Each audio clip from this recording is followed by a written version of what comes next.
Abre tu Biblia, primera carta del apóstol Pablo a Timoteo, está casi al final. La recomendación siempre será, ¿verdad?, que traigas tu Biblia en papel. No estamos peleados con la tecnología en ningún sentido, pero pues no hay como tu Biblia en papel. Y aprovechando que estamos iniciando un nuevo libro, te queremos animar a que te compres una libreta que utilices exclusivamente para los estudios dominicales. Como escuchaste, son 4 meses los que vamos a transitar, ya prácticamente la recta final de este año, lo que queda de 2024, vamos a transitar sobre la primera carta a Timoteo. Todos los libros de la Biblia son especiales. Yo creo que no hay uno solo que esté ahí puesto de más. Todos tienen obviamente también sus particularidades, pero cada uno de ellos, siempre que nos introducimos en un libro nuevo, pues a veces caemos, ¿verdad?, en la tentación de decir, no, yo creo que este es el bueno, ¿no? Pero pues siempre decimos lo mismo, porque todos los libros de Génesis y Apocalipsis tienen de verdad los nutrientes que necesita nuestro corazón y nuestra alma. Así que este libro también, la carta a Timoteo, es muy especial y tiene también sus particularidades. ¿Cuáles son las particularidades de la primera carta a Timoteo? Y es necesario que esto lo que escuchaste en la introducción y lo que estás escuchando ahorita lo vayas así aterrizando, bajando tu corazón, para que podamos entender el contexto de la carta en su totalidad, ¿no? Y una de las cosas es que es una carta personal. Has escuchado, ¿verdad?, la carta a los Corintios, la carta a los Filipenses, a los Colosenses, a los Tesalonicenses. Bueno, esas no eran cartas dirigidas a una persona, sino a una comunidad, a una iglesia. Pero esta, junto con la de Tito y también la de Filemón, fueron cartas personales. Es correspondencia, digámoslo así, correspondencia privada que está ahora abierta al público. Pero fueron cartas que un hombre le envió a otra persona. Es como si hoy abriéramos un correo electrónico que una persona dirigió a otra y que se volvió público y ahora todos tenemos acceso a ellas. Bueno, las cartas en este sentido, ¿verdad?, tanto primera como segunda de Timoteo y también la carta a Tito, se han definido como cartas pastorales. Cartas en las que el apóstol Pablo, ¿verdad?, escribe a estos dos, sus colaboradores, acerca de cómo deben administrar la iglesia de Dios. Así que nos encontramos con una fuerte carga paternal en la primera y la segunda carta a Timoteo. Hay una carga paternal muy fuerte, pero no es la carta del patrón al empleado o del director, ¿verdad?, al gerente. Te toca hacer esto y esto y esto y esto. No, sí es una carta pastoral, es una carga paternal la que está implícita en este escrito, porque ciertamente Pablo le está dando instrucciones a Timoteo en cuanto a las cosas que debe hacer. De hecho, cuando estuve revisando varias veces la primera carta, me llamó la atención y hasta me pasó por la mente, ¿no? O sea, es la carta de los deberes, porque hay un montón, nos vamos a encontrar con un montón de imperativos de haz esto, haz aquello, corrige, muchos imperativos. La carta está llena de haz esto, haz aquello, o imperativos negativos, ¿verdad? No permitas esto, como lo veremos el día de hoy, no hagas tal cosa, no descuides estas cosas. Pero a pesar de todos estos imperativos, como veremos ahorita en los primeros versos, hay una carga de amor, como una carta, ¿verdad?, de un padre a un hijo, tal cual. Primera de Timoteo no es tampoco un manual de teología, porque la teología Pablo se la enseñó a Timoteo tiempo atrás. Esta carta es más bien, gracias, Refita. Esta carta más bien es acerca de asuntos prácticos, temas con los que todo pastor o líder en una comunidad de fe lidia cada día. Y entonces Pablo, en estas recomendaciones, en esas ordenanzas, le da directrices a Timoteo acerca de cómo debe hacerlo. Por lo tanto, pudiéramos tal vez pensar, bueno, si es una carta para los líderes, pues que primera y segunda de Timoteo la lean los pastores, los que dirigen, los que administran, ¿no? Pero pues es una carta, así en mi código postal, es una carta que se le dice a Juana, para que lo entienda, Chana. ¿Qué quiere decir esto, verdad? Pues que sí, le indica al liderazgo, ¿verdad?, a los que presiden una comunidad de fe, una iglesia, les da indicaciones, pero también entonces nosotros, ¿verdad?, al escucharlas, se da por entendido qué es lo que también nosotros como comunidad, como iglesia tenemos que hacer, cómo debemos responder, cuáles son también nuestras obligaciones delante de Dios en el vivir y en el transitar de la iglesia de cada día. Así que es una carta personal, pero también es inclusiva, porque nos va a atraer a todos a aspectos que tienen que ver con la iglesia en general. En cuanto a la porción que vamos a considerar ahorita, pudiéramos dar más de una perspectiva, ¿verdad? Cada vez que llegas a un pasaje de la Escritura, te encuentras con que hay más de una perspectiva que le puedes dar, más de un enfoque, pero pues tienes que elegir solamente uno. Así que hoy me tomé la libertad de que nuestro enfoque sea en cuanto a un hijo genuino, haciendo referencia a Timoteo, y hablar un poquito de Timoteo, porque pues qué mejor manera de empezar esta carta sino hablando del destinatario de esta carta y el enfocar la atención en estos primeros 7 versículos en Timoteo, en su carácter, ya se vuelve de entrada un desafío para todos nosotros, por causa del estándar espiritual que Timoteo manifestó a lo largo de su ministerio y su servicio a la sombra de Pablo. Para cada uno de nosotros se convierte, por lo tanto, en un reto. Nos pone la vara un tanto alta, pero ya veremos esto. Así que, a ver tu Biblia, 1 Timoteo, capítulo 1. Vamos a leer primero la salutación o el saludo en los primeros 2 versículos. Ya sabes, todas las cartas, según la costumbre de ese tiempo, iniciaban así, con un saludo. Entonces, siempre que vas a las epístolas paulinas te encuentras con eso, ¿verdad? Pablo saludando, diciendo en este caso, en el verso 1, yo, Pablo, apóstol de Cristo Jesús, nombrado por mandato de Dios nuestro Salvador, y de Cristo Jesús, quien nos da esperanza. En este primer verso, en el saludo, ¿verdad?, que pudiéramos tal vez pasar por alto, y bueno, los está saludando, hagamos un comentario breve en cuanto a cómo se define a sí mismo Pablo.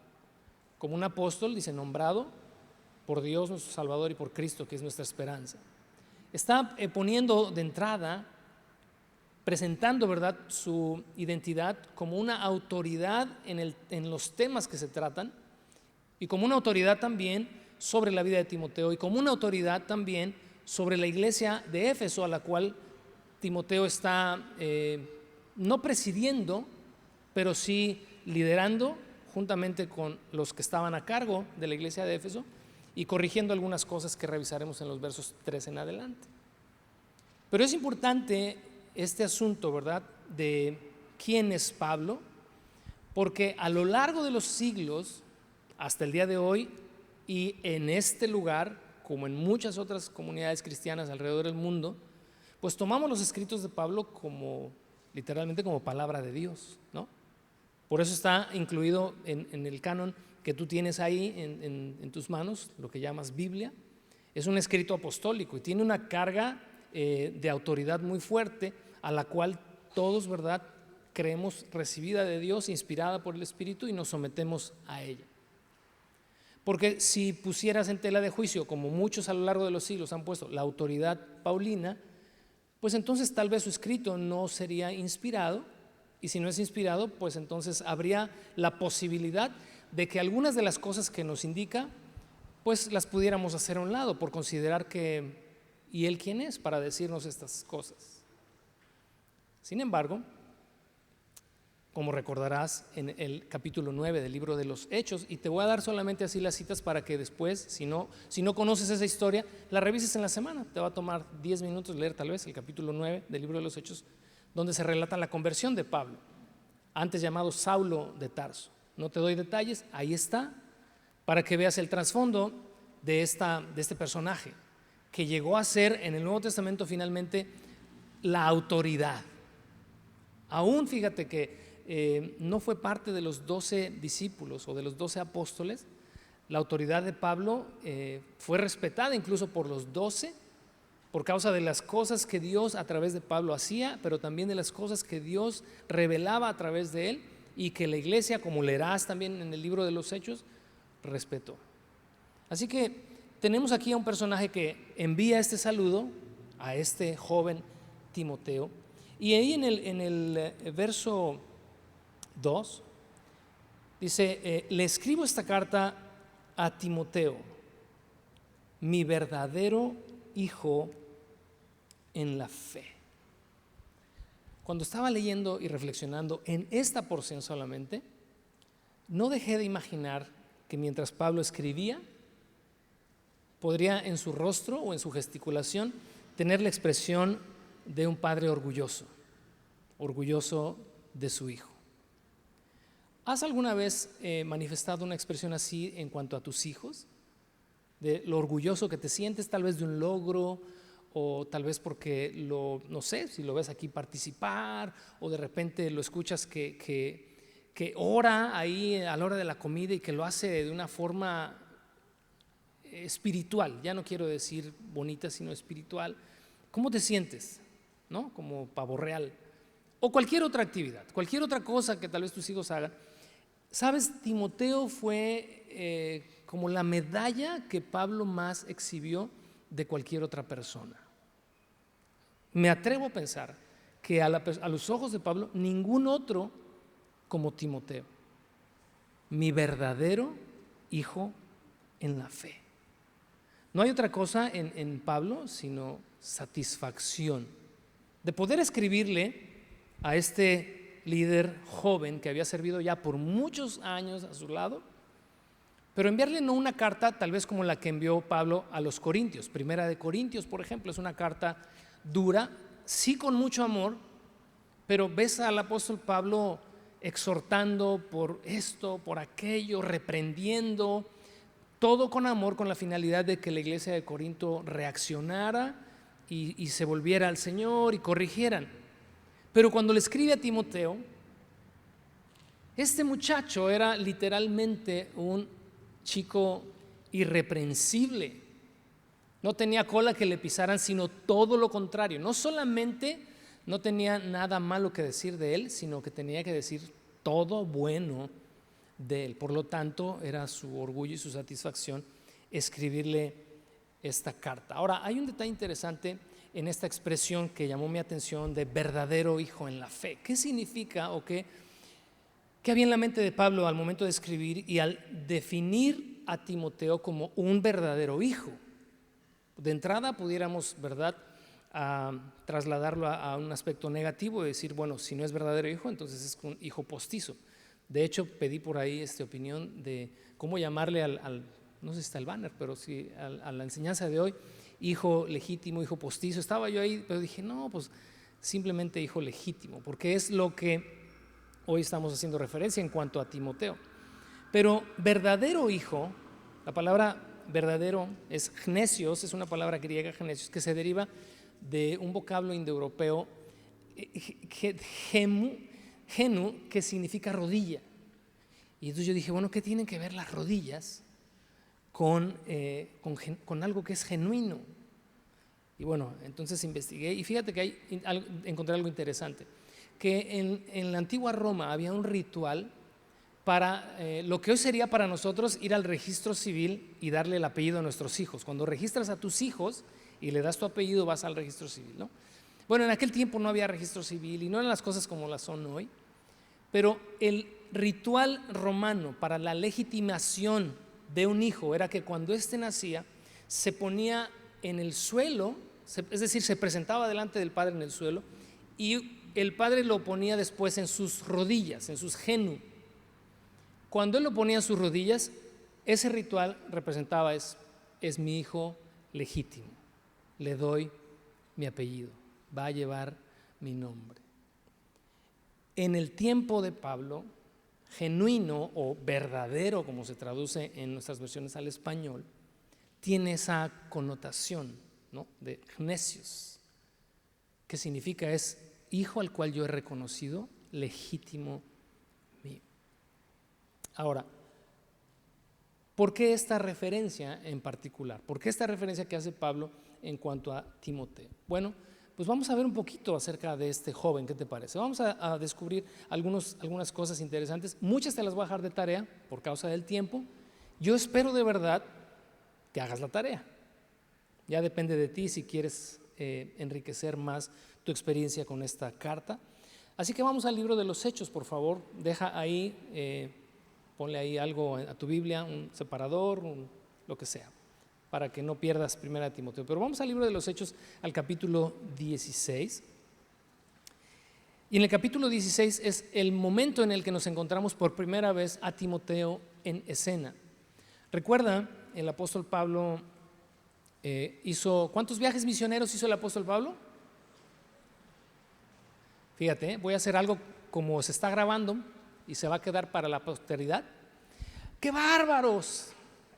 ¡Wow! Todos contestaron, ¿verdad? Que hizo 3 viajes misioneros. ¿Qué iglesia esta? Para que no quede grabado que nadie contestó. Ay, Dios mío. Ahí pedimos a quienes nos ven de lejos una disculpa. Pero a ver, ¿cuántos viajes misioneros hizo Pablo? 3. Bueno, lo demás, ahí me lo cortan, por favor, que nada más quede de aquí en adelante. Todos contestamos que 3 viajes misioneros. El segundo viaje misionero comienza en Hechos capítulo 16. Y vamos a leer los primeros 3 versículos. Dice, Pablo fue primero a Derbe y luego a Listra, donde había un discípulo joven llamado Timoteo. Su madre era una creyente judía, pero su padre era griego. Los creyentes de Listra e Iconio tenían un buen concepto de Timoteo. Ve tomando nota en tu mente de todas estas cosas. Discípulo joven. Cuando dice discípulo joven significa que ya era un joven creyente. No conoció a Cristo a través de Pablo, ya era un discípulo. Y luego dice que los creyentes de toda esa zona de Listra y de Iconio tenían un buen concepto de Timoteo. De modo que Pablo quiso que él los acompañara en el viaje.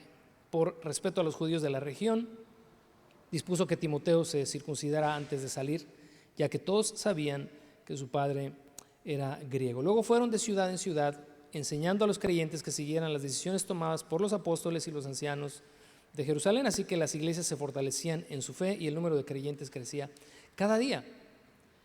Entonces, inferimos que en el segundo viaje misionero de Pablo lleva un nuevo acompañante, un joven discípulo que tenía muy buen testimonio en toda esta región en la cual él se desarrolló.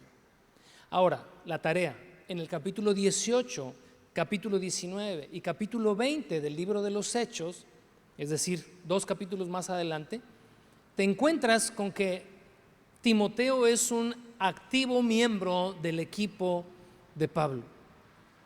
Le acompañó durante todo este tiempo, le sirvió durante todo este tiempo, aprendió durante todo este tiempo, fue discipulado durante todo este tiempo, pero no se quedó allí, sino que cada vez dio muestras más y más y más de ser un discípulo que se tomó las cosas en serio. Para quienes son maestros, cuando tienes a alguien que va detrás de ti, que quiere aprender todo de ti y que emula lo que tú eres, lo bueno, ¿verdad? Y que trata de incluso ir más adelante de ti, cualquier persona se siente así como Pablo se sentía de Timoteo. En Romanos también, capítulo 16, no lo busques, pero si toma nota, encontramos también una referencia que Pablo hace a Timoteo. Ahora, otro dato. En 2 de Corintios, en el saludo de 2 de Corintios, en el saludo a los filipenses y en el saludo a los colosenses, o sea, el verso 1 de cada una de estas 3 cartas, Timoteo ya aparece ahí porque Pablo en estas 3 cartas menciona, les escribimos Timoteo y yo. No quiero con esto suponer que hay como una coautoría en estas 3 cartas. Pero sí me llama la atención que en el saludo inicial, no solamente Pablo al enviar estas cartas a estas 3 iglesias, se presenta en singular, sino que Timoteo y yo les escribimos. ¿Qué nivel había alcanzado ya Timoteo en su andar con Pablo? De ser no coautor, pero sí tener una participación importante en estas 3 cartas. En la última de ellas, en Colosenses particularmente, ahí en el verso 1 dice, les escribimos. Y entonces ahí sí pues yo no sé, ¿verdad? Tal vez haya aquí teólogos que sí se la sepan, pero aquí en tu servilleta sí me da la pinta de que Colosenses se dialogó o se conversó entre Timoteo y Pablo. Les escribimos, aunque no todos ellos, ¿verdad? Pablo siempre usó de un amanuense, es decir, alguien que escribía mientras él dictaba, salvo una carta donde él dice, la despedida la escribo de mi propia mano. Pero entonces quiero suponer que mientras Colosenses se está dictando, Pablo está con Timoteo ya hablando casi que a la misma altura. Qué interesante hasta dónde este muchacho había alcanzado. Ahora, tarea, Primera de Corintios capítulo 4 y Primera de Tesalonicenses capítulo 3, te encuentras ahí las expresiones de Pablo en cuanto a Timoteo como un fiel y leal colaborador. El sueño de todo servidor de Cristo es que tengas junto contigo a un fiel, leal e incansable colaborador como lo fue Timoteo. Ahí lees 1 Corintios 4 y 1 Tesalonicenses 3. Y también hace una referencia a él en Filipenses 2, pero ahí sí me vas a acompañar. Así que vámonos a Filipenses capítulo 2, por favor. Y te espero, no llevamos prisa, ¿o sí? Filipenses capítulo 2, ¿ya estás ahí? En los versos 19, fíjate las expresiones que Pablo utiliza para referirse a Timoteo. Ahora, antes de leer, ponme atención en lo siguiente. Te dije hace rato que se le dice a Juana para que lo entienda Chana, ¿verdad? Estamos hablando de Timoteo como un hijo legítimo de Pablo el apóstol. Si esto no lo empiezas a jalar hacia ti mismo, a ti como discípulo de Cristo, en cuanto a ese nivel que se nos ha puesto, entonces eso es mero conocimiento que no te va a hacer absolutamente ningún favor después de que cruces las puertas y te vayas. El reto para cada uno de nosotros es, al leer de la vida de este joven, que busquemos un estándar así. ¿Sí? Ok, vamos a leer.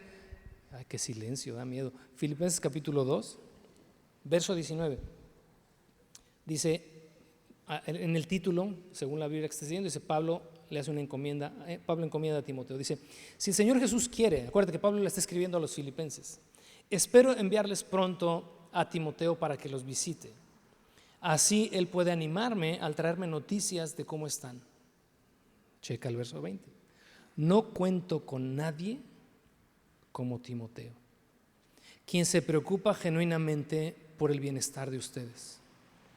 Todos los demás, todos los demás solo se ocupan de sí mismos y no de lo que es importante para Jesucristo. Pero ustedes saben cómo Timoteo, subraya esto, ha dado muestras ¿de qué? ¿De qué? De lo que es. ¿Cuál es el título de la enseñanza hoy?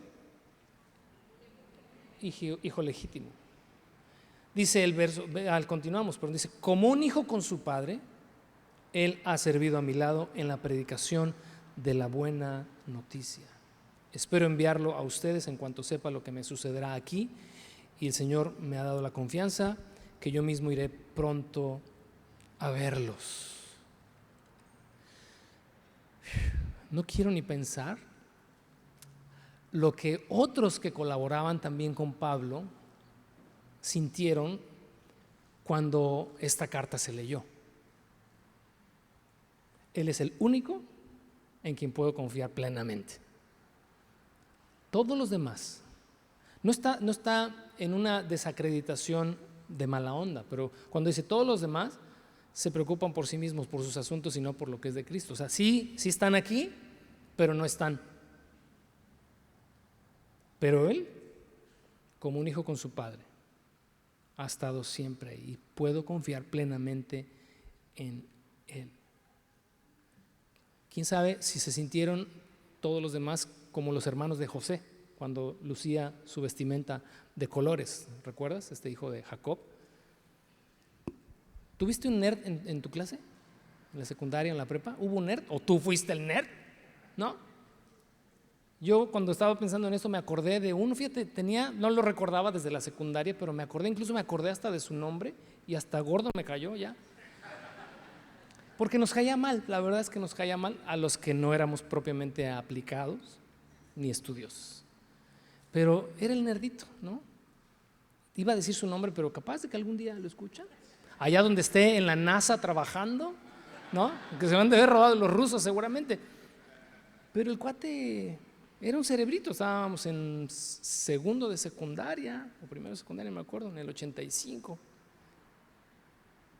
Y era alguien molesto por el simple hecho de que pues siempre le daban como la estrellita, ¿verdad? De, a ver, fulanito, ¿no?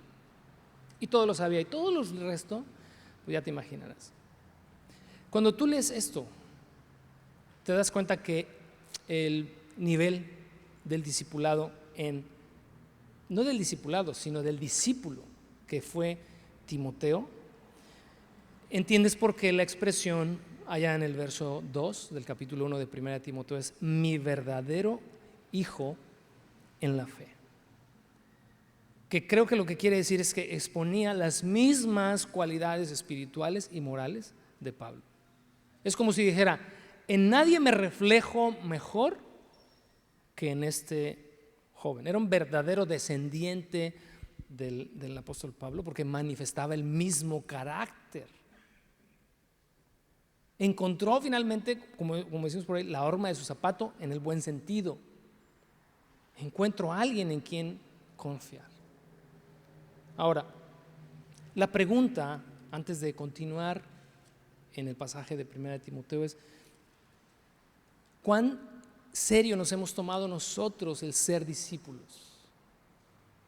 Si hubiera un nivel en el cual clasificar nuestro discipulado en cuanto a Cristo como nuestro Señor, Maestro, Guía, Salvador, autor consumador de nuestra fe, ejemplo, etcétera, ¿cómo estamos? ¿Cómo te definirías a ti mismo?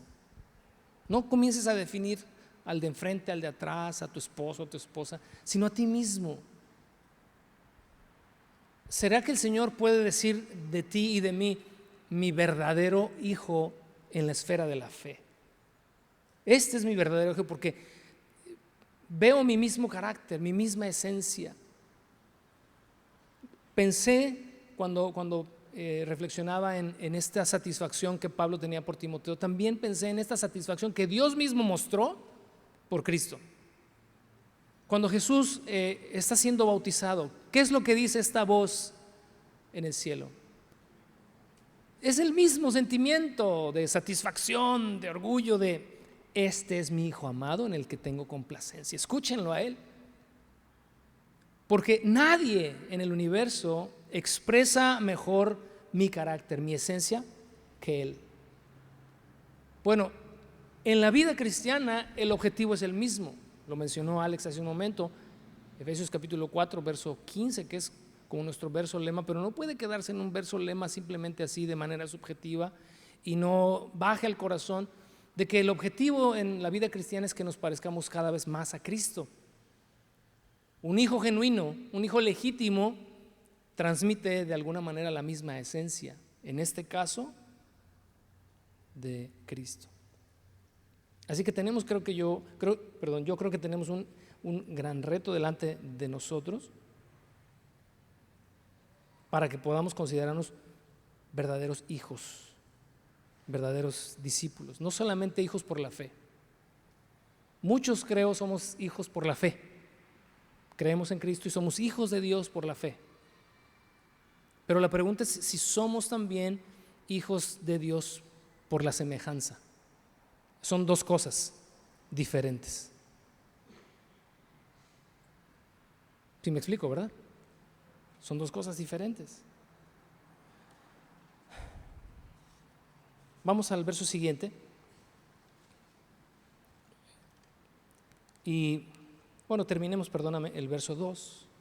Le escribo esta carta a Timoteo, mi verdadero hijo en la fe. Dice, que Dios Padre y Cristo Jesús nuestro Señor te den gracia, misericordia y paz. Y creo que si algo necesitas para el camino, para tu jornada, para tu vida de fe, para para tu cristianismo es gracia, misericordia y paz. Si estas tres cosas no te faltan, vas a poder llegar sano y salvo a la meta. Porque estos tres, esta triada, no es algo que tú obtengas con tu esfuerzo, no es algo que tú obtengas por tu buena conducta, es algo que viene de parte de Dios. La gracia, la misericordia y la paz de Dios. O sea, no se compra con nada. Esa no se adquiere por precio. Es un regalo de Dios. Y es la bendición que Pablo le está dando a su verdadero hijo en la fe. Ahora en el verso 3 y 4, ya comienza, a partir del verso 3, ya comienzan estas indicaciones para este joven líder. Cuando partí, dice, hacia Macedonia, te rogué que te quedaras ahí en Éfeso y que frenaras a esas personas cuyas enseñanzas son contrarias a la verdad. No dejes que pierdan el tiempo en debates interminables sobre mitos y linajes espirituales. Esto solo conduce a especulaciones sin sentido alguno, que no ayudan a que la gente lleve una vida de fe en Dios. Aquí hay información interesante. Pablo le está escribiendo a Timoteo y Timoteo está en la iglesia de Éfeso, está en la ciudad de Éfeso, está ahí en la iglesia de Éfeso. No hay, ¿verdad?, indicios en la primera carta donde se diga que él era el pastor de esta iglesia. Pero sí lo que sí sabemos es que fue enviado a esa iglesia con un propósito, con una misión, la de frenar estas herejías que estaban entrando en la iglesia. Ahora, Éfeso, ¿qué sabemos de Éfeso? No hablaré hoy de la ciudad como tal, pero te animo, te invito en la semana, investiga Éfeso, porque pues, es la ciudad en donde se desarrolla todo lo que veremos en los próximos 4 meses. Pero en el capítulo 19 del libro de los Hechos, vamos para allá, regresas al libro de los Hechos, capítulo 19. ¿Cómo comienza el capítulo 19 ahí en tu Biblia? ¿Cuál es el encabezado en tu Biblia? Capítulo 19 del libro de los Hechos. Tercer viaje misionero. Entonces aquí ya es el tercer viaje. Acuérdate que en el segundo viaje, al inicio, es cuando Timoteo se introduce en el equipo de trabajo. Pero ahora está en el capítulo 19, comenzando el tercer viaje misionero. Pablo visita Éfeso, va a visitar las regiones en Macedonia y luego regresa nuevamente cerca de Éfeso a un puerto, porque él ya en el tercer viaje misionero va camino a Jerusalén. Pon atención a esto, va camino a Jerusalén, donde será arrestado y pasará por un largo periodo de encarcelamiento. Todo eso lo encuentras en el libro de los Hechos. Pero cuando viene de regreso, se detiene en Mileto, un puerto que está a unos 100 kilómetros, 90-100 kilómetros al sur de Éfeso. Y cuando está ahí en Mileto, envía a Éfeso a traer a los pastores de la iglesia de Éfeso. Ya en el tercer viaje misionero, la iglesia de Éfeso ya está funcionando, ya hay un liderazgo, ya hay una comunidad. Pablo está viajando con todo su equipo de trabajo y entre ellos está también Timoteo. Y entonces en el capítulo 20 encontramos que cuando los pastores de la iglesia de Éfeso vienen a Mileto, Pablo, acuérdate, va de paso y están en la playa, y en la playa hay una escena increíble de despedida. Pero quiero solamente que veamos lo que en esta despedida Pablo les dice en el verso 25, por favor. ¿Ya estás ahí? Hechos 20:25.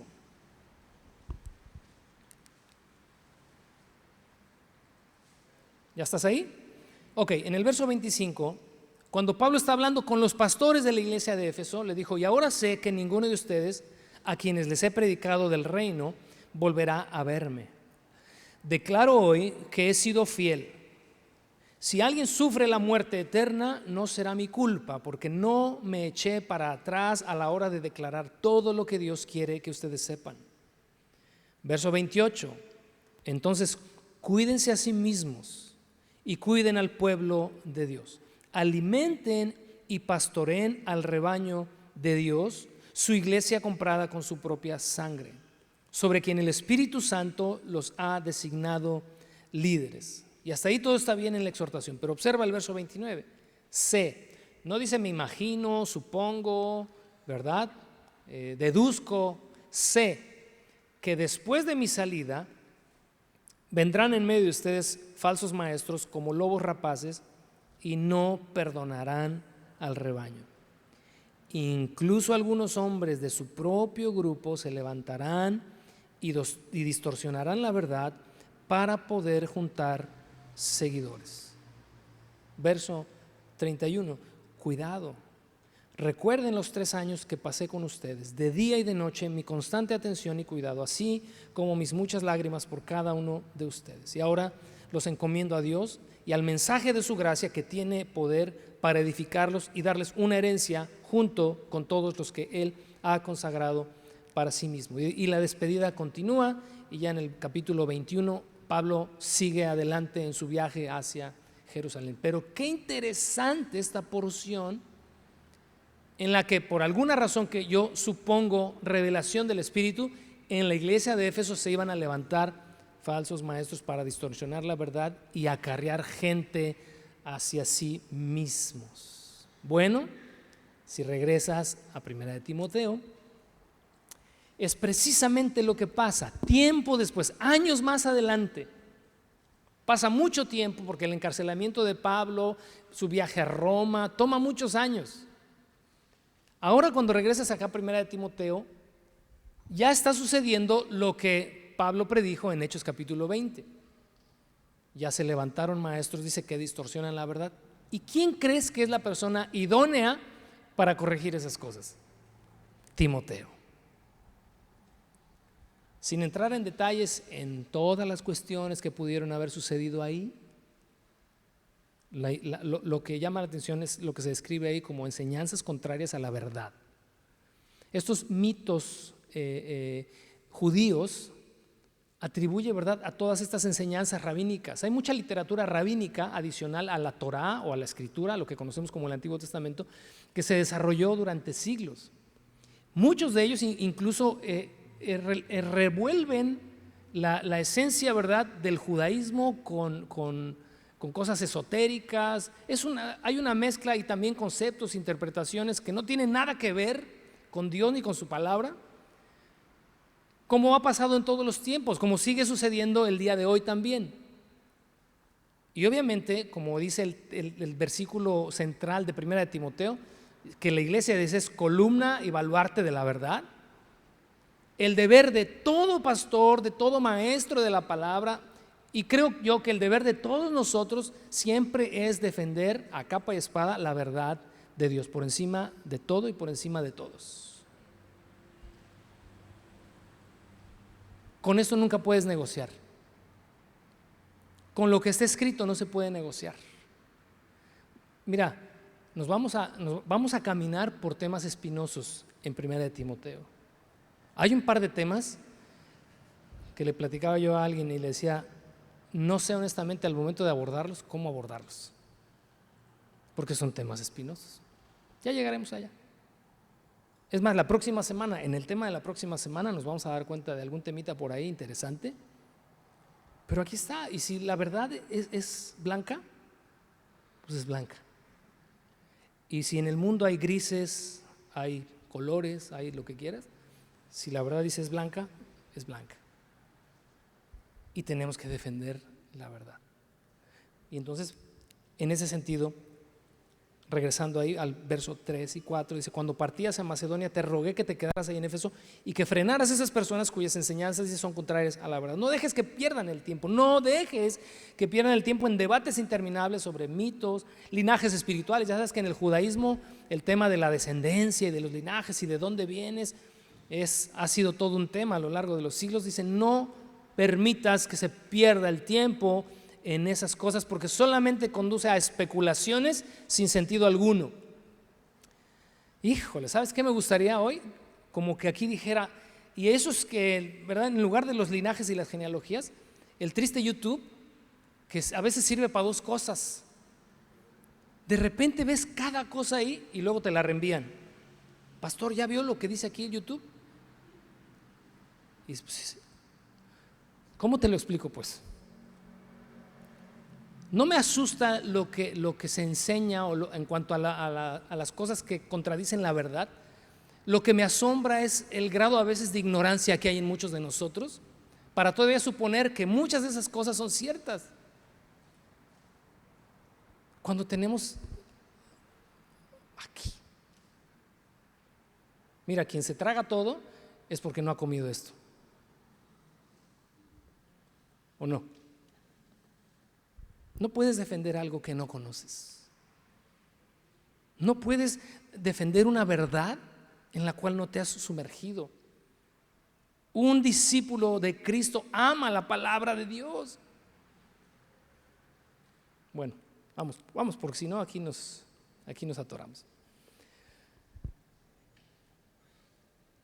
En el verso 5 dice: el propósito de mi instrucción es que todos los creyentes sean llenos del amor que brota de un corazón puro, de una conciencia limpia y de una fe sincera. El amor como resultado de estas tres. Y mientras hoy estábamos en nuestro tiempo de adoración, cuando escuchamos el devocional que trajo el pastor Rubén, conecté muchas cosas en mi mente y he venido conectando muchas cosas en mi mente en estos días. Y no sé, simplemente he estado reflexionando en cuanto a, por ejemplo, lo que hoy escuchamos en el devocional. Me ha dado así como aquí en mi mente cierta hasta molestia. Discúlpame, hoy abro mi corazón, si me lo permites, pero molestia conmigo. Porque cuando leí este devocional pensaba en lo siguiente: o sea, puedes convertir tu mente a Cristo, puedes convertir tus acciones a Cristo, pero si no lo amas, tu discipulado, tu vida cristiana, honestamente puede ser cuestionable. La genuinidad de tu fe puede ser cuestionable. Porque el primer mandamiento, ¿cuál es? ¿Obedecerás al Señor con todo tu corazón? ¿Por qué me dicen que sí algunos? Amarás al Señor tu Dios con todo tu corazón, tu alma, tus fuerzas, tu mente. Y ya conoces, y a tu prójimo como a ti mismo. Jesús dijo: este es el resumen de la ley. El amor a Dios primeramente, y el amor a los demás. Como un reflejo, creo yo, como un reflejo del amor a Dios. El propósito de mi mandamiento, dice Pablo, mientras unos están perdidos acá, en genealogías, en mitos, en puras tonterías, el propósito del mandamiento es el amor a Dios por sobre todas las cosas. Y como reflejo, el amor al prójimo. Que emerge, que surge, que nace, número uno, dice, de un corazón puro. Porque en la impureza de corazón no puede haber amor a Dios y mucho menos al prójimo. Nace de una conciencia limpia, una conciencia que Dios ha purificado a partir, ¿verdad?, de sabernos perdonados, de sabernos libres, en una conciencia que no tiene ofensa para con Dios y no tiene ofensa también para con los demás. Y como tercero dice, emerge este amor a Dios y este amor al prójimo, emerge de una fe sincera. Y sincera tiene que ver con genuina. Si tu fe, mi fe, no es una fe genuina, profunda, real, entonces no hay un amor que dar. Podemos adoptar un cristianismo superficial que solamente transforma, fíjate, el entendimiento, la mente y el comportamiento, como escuchamos hace rato. Eso para mí me voló la cabeza porque nunca me había detenido a reflexionar en eso, honestamente. Más bien porque nunca había notado la diferencia. Que sí puedes portarte bien, que sí puedes atribuir verdad a todo lo que lees, pero que puedes no amar al Señor. Es irónico, es paradójico. ¿Cómo puedes decir que sí a esto? ¿Cómo puedes tener una vida que, verdad? Yo soy un buen ciudadano, soy una buena persona, soy un buen esposo, una buena esposa, un buen hijo, o sea, no ando haciendo esto, aquello. Sí, pero si no amas al Señor con todo tu corazón, simplemente no hay presupuesto. Y entonces, por eso decía que me ha llamado la atención la reunión de hoy, porque no nos pusimos de acuerdo, pero nuestra segunda canción, enséñame, ¿no?, tu camino, Señor. ¿Sí fue la segunda? ¿Ya? Y andaré en tu luz. Y en el coro, dame un corazón humillado a ti para honrarte, Señor. El corazón. La reflexión fue el corazón. Y la tercera canción, que ya no me acuerdo cuál era, pero también hablaba de lo mismo, ¿no? Si no convertimos el corazón, no nos sirve de nada. Y creo yo, cuando hablamos de Timoteo, fue un hombre que antes de convertirse en sus acciones, se convirtió desde adentro. Por eso lo que leímos en Filipenses, yo lo subrayé aquí, él ha dado muestras de lo que es. Y pasó el tiempo, pasaron los años, y como eso es lo que él era, su discipulado fue siempre hacia adelante, hacia adelante, hacia adelante, hacia adelante, porque amaba. Timoteo era un hombre que amaba a Dios. Cuando pensaba yo en estas cosas, reflexioné, por ejemplo, en David y en Saúl. Ya hemos hablado muchísimo acerca de estos dos personajes. Y cuando tú lees las acciones de David, a veces como que no dan mucho a desear, ¿no? Es más, nos ponen a dudar cómo es que Dios amaba a alguien que, ay, Dios santo, o sea, ¿cómo pasas por alto esas cosas?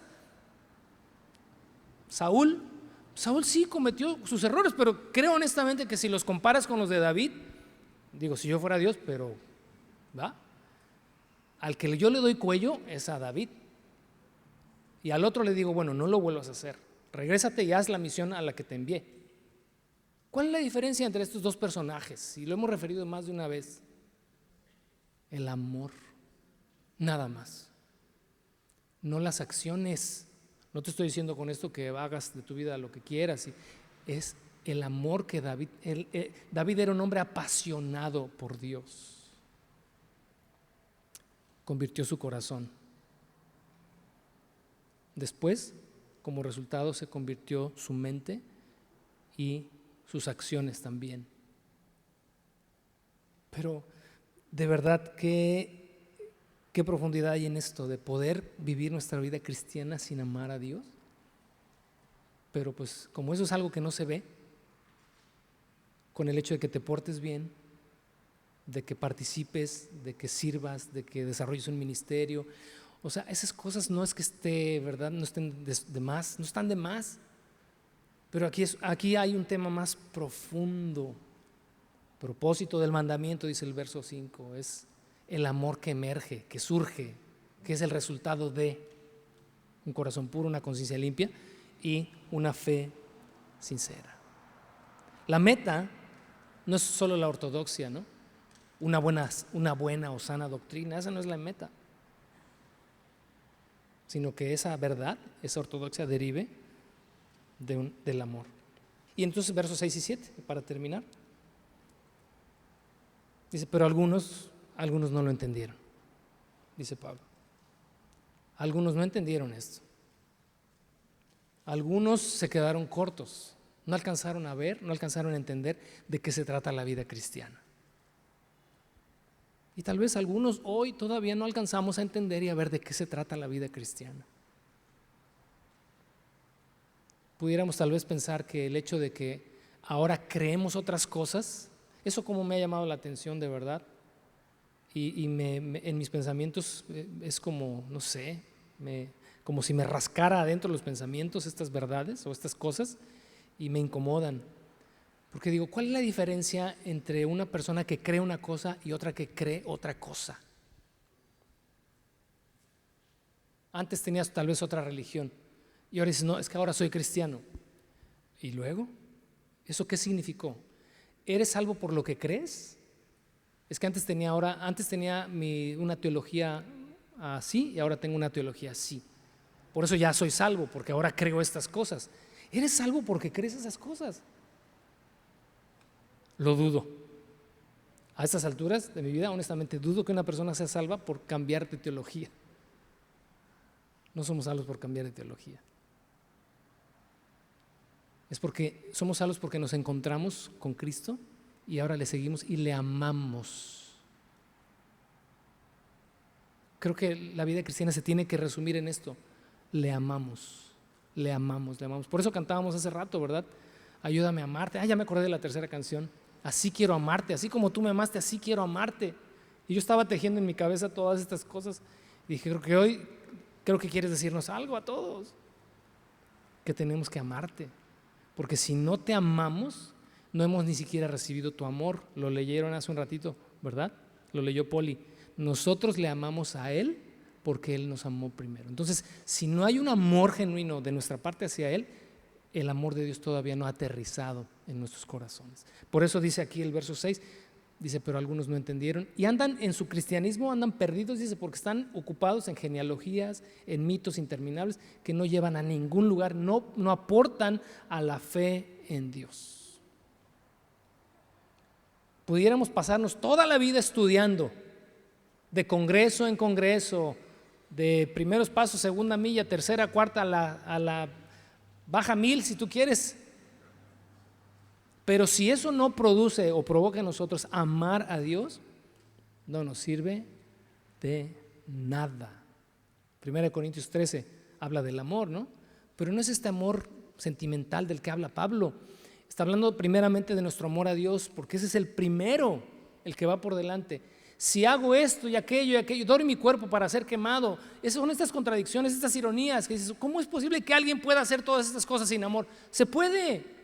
Sí se puede vivir un cristianismo impecable y no amar a Dios. Ese es el punto, ese es el problema. Y dijo Pablo, si hago todas esas cosas, si entiendo ciencia, lenguas, cualquier otra cosa, pero no tengo amor primeramente por Dios y luego por mis semejantes, dice, soy como un címbalo que retiñe. No soy nada, pues, como dijera José Alfredo Jiménez. Ya se entendió, ¿verdad? Cuando dice aquí en el verso 6, se desviaron de estas cosas, se pasan el tiempo en debates sin sentido, quieren ser reconocidos como maestros de la ley de Moisés, pero no tienen ni idea de lo que están diciendo a pesar de lo que hablan, de que lo hablan con mucha seguridad. Fíjate, aquí no significa que fueron personas que erraron en el blanco, que tiraron para dar en el blanco y erraron. No, son personas que desde el principio su objetivo, su enfoque es otro. Una persona que erra en el blanco es aquel que tiene la intención de dar en el blanco y que puede volver a tirar hasta dar en el blanco. David. Pero estos aquí, cuando dice se desviaron, no es porque tenían un corazón para Dios, es que dicen no lo han tenido, no lo han entendido ni siquiera, no saben de qué se tratan estas cosas, no dan en el blanco porque están tirando para otra parte.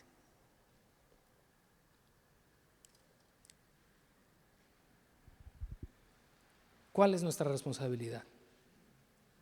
Vamos a terminar en capítulo 5 de Hebreos. Lee solamente, avanza unos cuantos libros hacia adelante.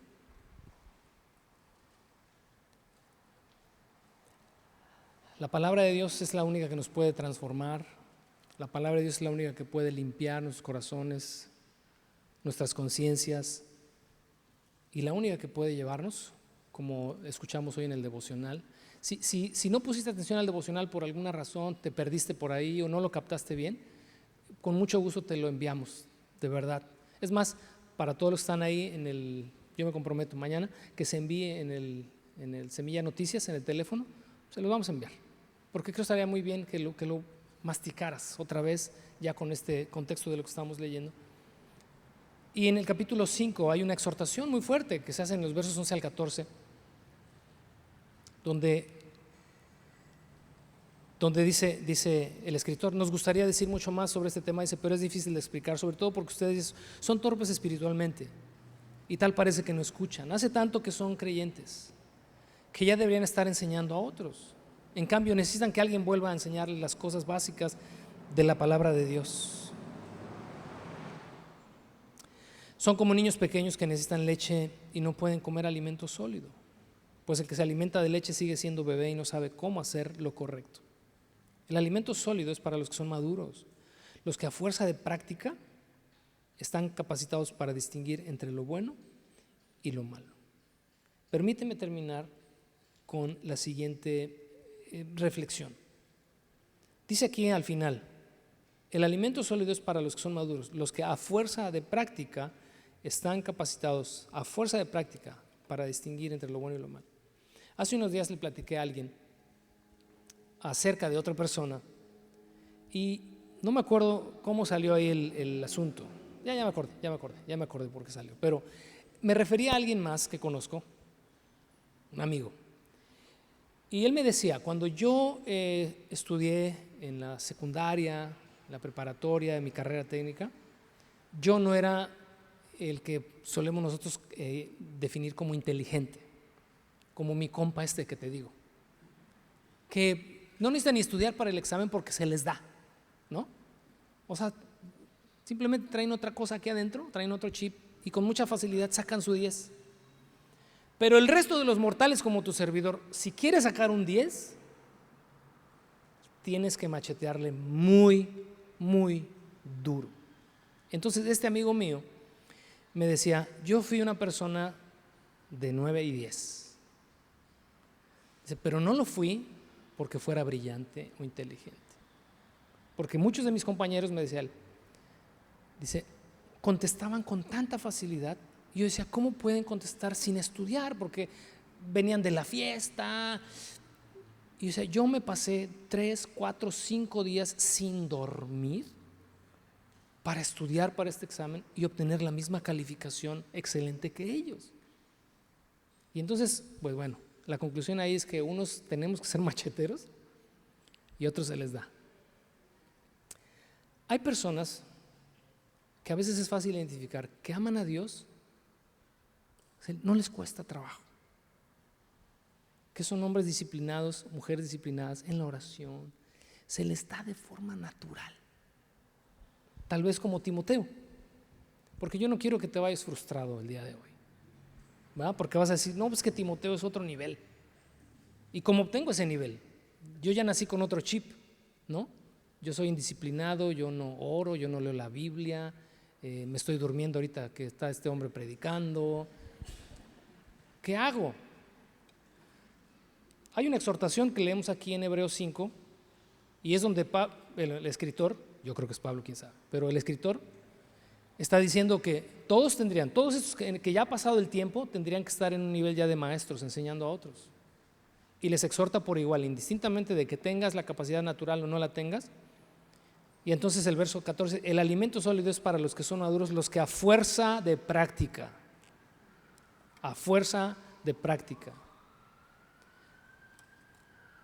¿qué puedo hacer yo para amar al Señor como debo? Si este corazón no responde, si esta mi vida ya no da más, ¿qué tengo que hacer? Porque esa sería la pregunta. Creo que hoy la pregunta sobresaliente a todo esto, como hijo legítimo, es, ok, quiero amar a Dios, ¿y cómo le hago? Recordé una canción que tarareé toda la mañana. Ya sabes, cuando se te pega una canción, se te pega y ya. Pero una canción viejita, creo que la cantamos en el aniversario. Yo ni me acuerdo si fue la que cantamos con el trío acá. Para los que no vinieron, no saben lo que te perdiste, pero o la vamos a cantar, creo, en la Noche Mexicana. Ya te adelanté el comercial. 15 de septiembre, Noche Mexicana.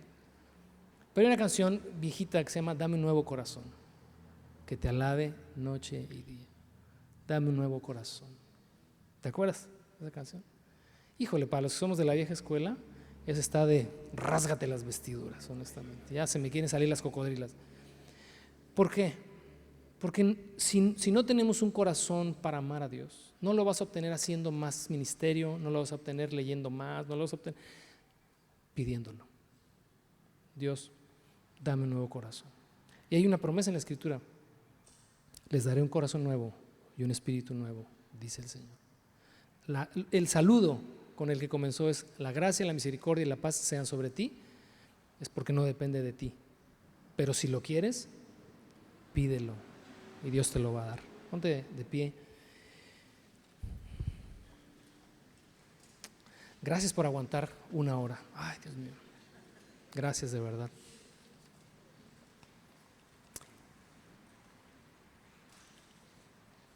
Entiendo lo que a veces representa estar ahí sentado y escuchar por tanto tiempo. Y yo por eso cuando están durmiendo digo, no, déjalo que ronque a gusto, pues, ¿no? Porque a veces hacemos un esfuerzo y luego con este clima también hacemos un esfuerzo, ¿no? Por estar despiertitos, pero gracias por escuchar una hora. Pero yo creo que es algo que Dios espera de nosotros, ¿no crees? Si el día de hoy nos salimos simplemente con esto en el corazón, de Dios, quiero yo ser un hijo genuino, Yo quiero ser un hijo genuino, quiero ser un discípulo que me tome las cosas en serio y que mi amor por ti sea cada vez más profundo. Eso es lo que anhelo. Pues mi corazón está quebrado, mi corazón está con poco presupuesto, mi corazón está herido, mi corazón está endurecido. Hay muchos factores que agobian el corazón. Pero, híjole, qué hermosa la gracia de Dios, ¿no? Y que podamos tener esa libertad de pedir un corazón nuevo, corazón renovado. Y que sea esa hoy nuestra oración, ¿qué te parece? Renueva mi corazón. ¿Oramos? Señor, te damos muchas gracias esta mañana por tu palabra. Y de todo lo dicho.